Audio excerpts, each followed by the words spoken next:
Hi guys, may tindahan dito, Kahit kami ay nasa apat na bundok, may tindahan, di ba? Ah, ganda, may horse and the little pony.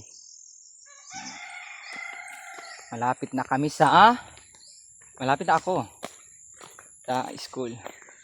2.5. Kasi may bit eh. Ano?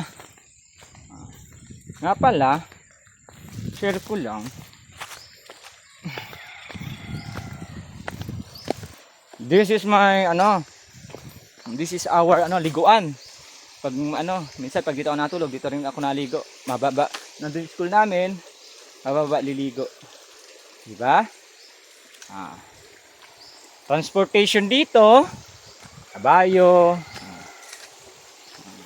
tsinelas, siyempre una.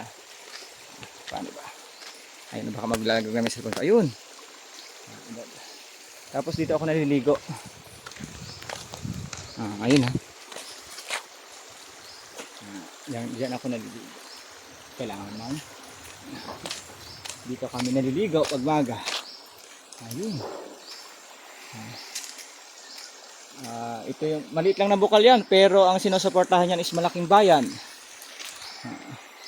Napakalinis.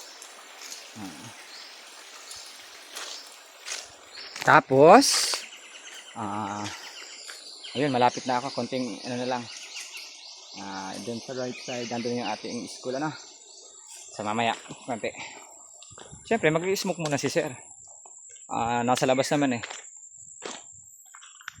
Bawal lang yun pag nasa premises ng school, siyempre, we are older enough na. Alam na natin mga ganyang bagay. Pero, hindi naman recommended yung mga ganong Okay? Ano lang. Baka naman, ng iba, kasamain. Talagang lang. Stress reliever ko lang ang cigarettes na. Babush.